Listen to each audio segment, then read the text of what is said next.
నేదురుమల్లి కుటుంబం వెంకటగిరి అభివృద్ధి అభిమానంగా ఇప్పటివరకు ఎంతో చేసిందని తనను ఆదరించే అవకాశం ఇస్తే వెంకటగిరి రూపురేఖలు మార్చేలా అభివృద్ధి ప్రణాళిక అమలు చేస్తామని వైఎస్ఆర్సీపీ వెంకటగిరి ఎమ్మెల్యే అభ్యర్థి నేదురుమల్లి రామ్ కుమార్ రెడ్డి తెలిపారు. స్థానిక ఆయన నివాసంలోని ఎన్జీఆర్ భవన్లో విలేకరుల సమావేశం నిర్వహించారు. ఈ సందర్భంగా మాట్లాడుతూ మరికొన్ని గంటల్లో జరగబోయే ఎన్నికల్లో ప్రజలు వైఎస్ఆర్సీపీకి ఏకపక్షంగా పట్టం కట్టబోతున్నారని సీఎంగా వైఎస్ జగన్మోహన్ రెడ్డి మరోసారి విశాఖలో ప్రమాణ స్వీకారోత్సవం నిర్వహించడం తథ్యమని తెలిపారు. ఓటు అనేది మీ హక్కు. భారత రాజ్యాంగం మీకు ఇచ్చిన హక్కు. ఎవరికి ఓటేస్తారనేది మీ ఇష్టం. కానీ ప్రతి ఒక్కరూ ఆ ఓటు హక్కుని వినియోగించుకోవాలి. నా తరఫున నేను మిమ్మల్ని అభ్యర్థించేది ఆ రోజు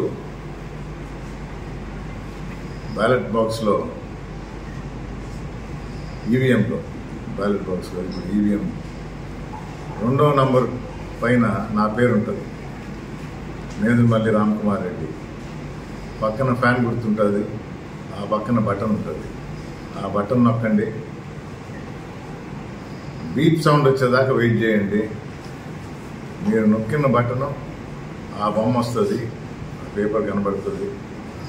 అప్పుడే ఆ బూత్ నుంచి బయటికి రండి. మిమ్మల్ని అందరినీ మరోమారు అభ్యర్థిస్తుందా 2వ నంబర్ మీద బటన్ నొక్కి మీ ఎమ్మెల్యే అభ్యర్థిగా ఉన్న నన్ను గెలిపించి మీకు పనిచేసి సేవ చేసే భాగ్యం కలుగుతామని కోరుకుంటున్నాను. అపర భగీరథుడు అనే ఒక బిరుదు కూడా ప్రజలందరూ గుర్తించాలి, గమనించాలి.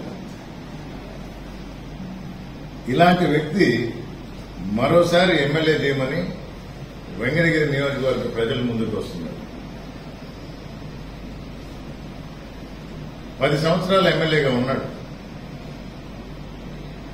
4 సంవత్సరాలు వైఎస్ఆర్ కాంగ్రెస్ పార్టీ ఎమ్మెల్యేగా గెలిచిన ఆయనతో కుమ్మక్కై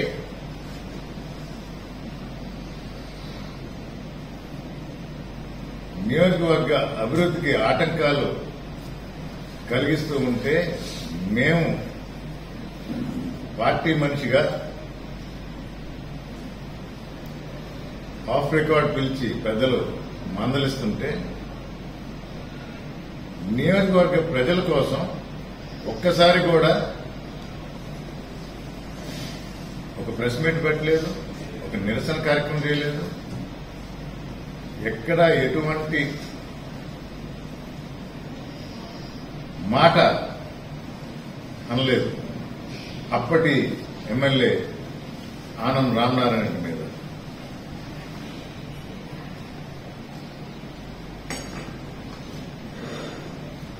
తోడు దొంగలని మేము అప్పుడే చెప్పాం. 4 సంవత్సరాలు కలిసి దోచుకున్నారు వెంకటగిరి నియోజకవర్గాన్ని.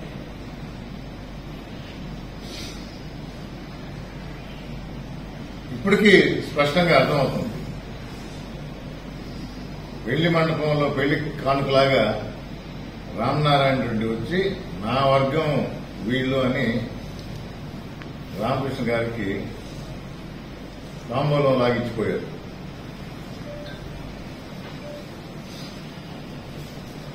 వీళ్ళు నియోజకవర్గం గురించి ఏ ఒక్కరోజు కూడా ఆలోచన చేయలే. అభివృద్ధి అనేది వాళ్ళ మనసులో మైండ్లో దూరల. కమిషన్లు ఎలా కొల్లగొట్టాలనే ఆలోచన తప్ప రెండవది లేదు.